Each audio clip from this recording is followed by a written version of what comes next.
नमस्कार, मैं हूं सुधीर चौधरी और डीएनए में आपका स्वागत है। तमिलनाडु की मुख्यमंत्री जयललिता को कमबैक क्वीन कहा जाता है। अपने निजी जीवन में, फिल्मी जीवन में और राजनीतिक जीवन में वो हमेशा कमबैक करती रही है। इसलिए जयललिता के फैंस को आज भी उनके कमबैक का इंतजार है, उनकी वापसी का इंतजार है। जयललिता पिछले 75 दिनों से चेन्नई के एक अस्पताल में भर्ती हैं और जब से वो अस्पताल में भर्ती हुई हैं, तब से उनकी बीमारी का सस्पेंस लगातार बढ़ता ही जा रहा है। कल जयललिता को फिर से दिल का दौरा पड़ा, जिसके बाद उनकी हालत काफी नाजुक हो गई। डॉक्टर्स के मुताबिक जयललिता फिलहाल लाइफ सपोर्ट सिस्टम पर हैं और हम उम्मीद करते हैं कि जयललिता की सेहत में सुधार हो और वो जल्द पूरी तरह ठीक हो जाएं।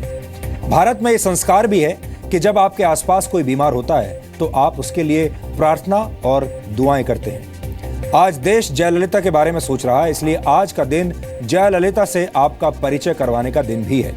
जयललिता को करीब से जानने वाले एक बात अक्सर कहते हैं कि उन्हें आप चाहे पसंद करें या नापसंद करें, लेकिन आप उन्हें नजरअंदाज नहीं कर सकते। 68 साल की जयललिता की जिंदगी किसी फिल्मी कहानी से कम नहीं है।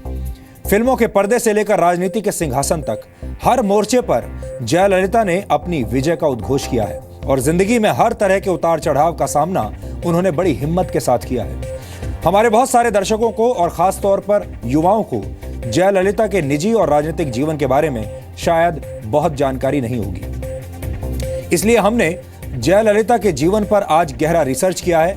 आज हमने जी न्यूज की लाइब्रेरी से कुछ ऐसी तस्वीरें निकाली हैं जो जयललिता के राजनीतिक वजूद को करीब से समझने में आपकी मदद करेंगी। यहां पर सोचने वाली बात यह भी है कि आखिर जयललिता में ऐसी कौन सी खास बात है कि उनकी तबीयत बिगड़ने पर या उनके खिलाफ कोई फैसला आने पर लोग इतने भावुक हो जाते हैं। पहले भी सैकड़ों लोग जयललिता से जुड़ी किसी भी नकारात्मक खबर को लेकर आत्महत्या की कोशिश करते रहे हैं। इससे पता चलता है कि जयललिता के समर्थक उन्हें कितना चाहते हैं और उनके प्रति कितने भावुक हैं। लेकिन ऐसा होता क्यों है? इस बात ने भी हमें जयललिता की शख्सियत को आज पढ़ने के लिए मजबूर किया। इसके बाद हम परिवार की खातिर पॉलिटिक्स छोड़ने वाले अंतर्राष्ट्रीय नेताओं और परिवार की खातिर पॉलिटिक्स करते रहने वाले भारतीय नेताओं के बीच नैतिकता के फर्क का एक डीएनए टेस्ट करेंगे। यह विश्लेषण न्यूजीलैंड और इटली से आई दो बड़ी खबरों पर आधारित होगा। न्यूजीलैंड के प्रधानमंत्री ने अपने परिवार के साथ समय बिताने के लिए अपने पद से इस्तीफा देने की घोषणा की है, जबकि इटली के प्रधानमंत्री ने एक जनमत संग्रह का नतीजा अपनी नीतियों के खिलाफ आने पर अपने पद से इस्तीफा दे दिया। आपने ये बात नोट की होगी कि भारत में नेता तब तक अपनी कुर्सी पर बैठे रहते हैं जब तक कि जनता ही उन्हें सत्ता से बाहर ना कर दे। जनता द्वारा नकार दिए जाने के बाद भी भारत के नेता राजनीति कभी नहीं छोड़ते, बल्कि वो अपने परिवार के लोगों का पॉलिटिकल करियर बनाने में जुटे रहते हैं। भारत में शायद ही किसी नेता ने कभी अपने परिवार और बच्चों की याद आने पर इस तरह राजनीति छोड़ी होगी। इसलिए ये बात आज गहरे मंथन की मांग करती है। लेकिन आज का डीएनए टेस्ट शुरू करने से पहले देखते हैं आज की तमाम बड़ी खबरें नॉनस्टॉप न्यूज में। तमिलनाडु की मुख्यमंत्री जयललिता की हालत बेहद गंभीर बनी हुई है। अपोलो अस्पताल के मुताबिक जयललिता फिलहाल लाइफ सपोर्ट सिस्टम पर हैं। एम्स और अपोलो के डॉक्टर उनका इलाज कर रहे हैं। अपोलो अस्पताल ने यह भी कहा है कि कुछ चैनल जयललिता के निधन की गलत खबर चला रहे हैं। शाम को एआईएडीएम के मुख्यालय में पार्टी का झंडा झुका दिया गया था। हालांकि कुछ देर बाद झंडा फिर से लहराने लगा। जयललिता की हालत का जायजा लेने के लिए सूचना प्रसारण मंत्री वेंकैया नायडू भी चेन्नई के अपोलो अस्पताल पहुंचे। डिहाइड्रेशन और बुखार के बाद 22 सितंबर को जयललिता को अस्पताल में भर्ती कराया गया था। पिछले कुछ दिनों से उनकी तबीयत में लगातार सुधार हो रहा था, लेकिन कल शाम अचानक उनको दिल का दौरा पड़ा। शाम को अपोलो अस्पताल के बाहर जयललिता के कुछ समर्थकों ने हंगामा भी किया, जिसके बाद पुलिस को लाठीचार्ज करना पड़ा। किसी भी तरह के हालात से निपटने के लिए जगह जगह पुलिस की तैनाती की गई। चेन्नई में करीब 5000 पुलिसकर्मियों को तैनात किया गया। इनमें आसपास के जिलों की पुलिस के अलावा आर्म्ड रिजर्व पुलिस और स्पेशल पुलिस के जवान भी शामिल हैं। गृह मंत्रालय ने रैपिड एक्शन फोर्स की 9 कंपनियों को तैयार रहने को कहा है। तमिलनाडु में अपने सेंट्रल फोर्सेस हैं, काफी है। जरूरत पड़ने पर उसका कैलिब्रेशन होता है, जहां जरूरी होता है वहां पे पहुंचा दिया जाता है अतिरिक्त फोर्सेस जो है। तनाव की वजह से चेन्नई के स्कूल कॉलेज में आज दूसरे दिनों के मुकाबले कम छात्र पहुंचे। पथराव की एक घटना के बाद कर्नाटक रोड ट्रांसपोर्ट कॉर्पोरेशन ने तमिलनाडु के लिए बस सेवा फिलहाल रोक दी है। जयललिता के लिए उनके लाखों समर्थक दुआ कर रहे हैं। कल जयललिता को दिल का दौरा पड़ने की खबर मिलते ही चेन्नई की अपोलो अस्पताल के बाहर समर्थकों की भीड़ जुटने लगी। जयललिता के समर्थक उनके जल्द ठीक होने की दुआएं कर रहे हैं। Praying vigorously for her speedy recovery. She had been a fighter all through. She had fought very bravely her ill health past 70 days. It's almost 70 days. Chennai और तमिलनाडु के अलावा देश के दूसरे राज्यों में भी जयललिता के लिए दुआएं हो रही हैं। मुंबई के धारावी में लोगों ने अम्मा के लिए प्रार्थना की। हम एकदम ठीक होने के लिए हम लोग पूजा की है। हम एकदम ठीक हो गए, वापस अच्छे से हो गए, वापस तमिलनाडु चीफ से हो गए, पब्लिक की सेवा करने के लिए हम लोग की उम्मीद है। उज्जैन के महाकाल मंदिर में जयललिता की सलामती के लिए महामृत्युंजय जाप किया गया। शिवलिंग के पास जयललिता की तस्वीर रखकर पूजा की गई। लोकसभा में कांग्रेस नियम 56 की जगह नियम 184 के तहत बहस के लिए अड़ गई। इन दोनों ही नियमों में बहस के बाद वोटिंग का प्रावधान है। रूल 184 के तहत हमने आज आपको नोटिस दिया है और जब हम नीचे आए हैं 56 से 184 तक, वो 93 से ऊपर आना चाहिए। लेकिन सरकार ने नियम 193 के तहत चर्चा कराने की बात कही। इस नियम में चर्चा के बाद मतदान का प्रावधान नहीं है।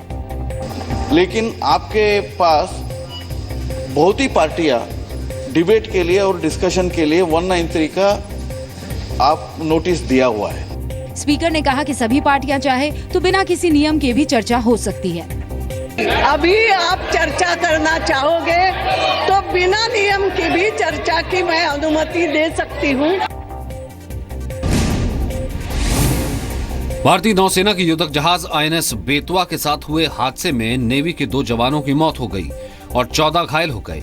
मुंबई के पास क्रूजर ग्रेविंग डॉक में दोपहर करीब 2 बजे समुद्र में उतरते वक्त बेतवा किनारे से टकराकर पलट गया।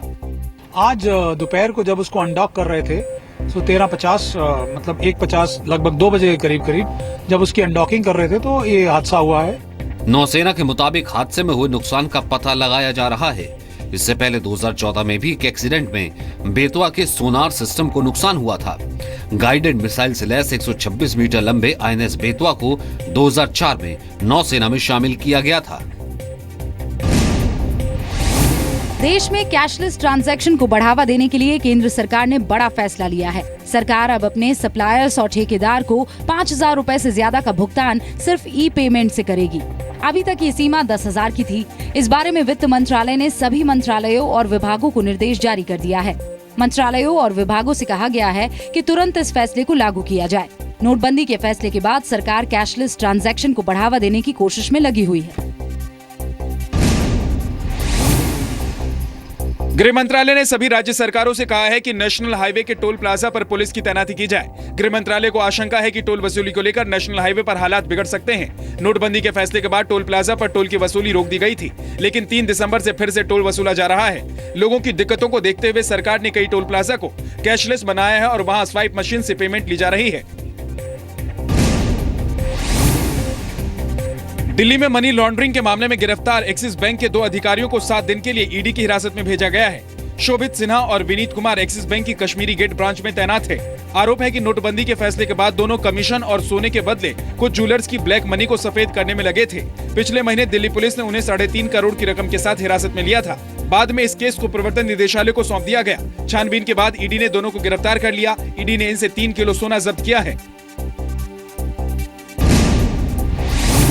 13,800 करोड़ का कालाधन घोषित करने वाले कारोबारी महेश शाह की आज पूछताछ के दौरान तबीयत बिगड़ गई। अहमदाबाद के कारोबारी महेश शाह ने आयकर विभाग की पूछताछ में अब तक किसी बड़े नाम का खुलासा नहीं किया है। महेश शाह ने पूछताछ में बताया कि वो अपने पास रखे काले धन से ट्रस्ट बनाने वाला था। महेश शाह ने पूछताछ में दिल्ली के मनीष शर्मा और अजीत तिवारी का नाम लिया है और बताया कि इन दोनों ने उसे वित्त मंत्रालय से ट्रस्ट की मंजूरी दिलाने का भरोसा दिया था।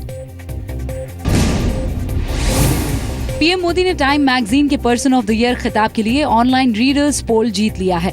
रीडर्स की तरफ से दिए जाने वाले वोटों के हिसाब से पीएम मोदी पहले नंबर पर रहे।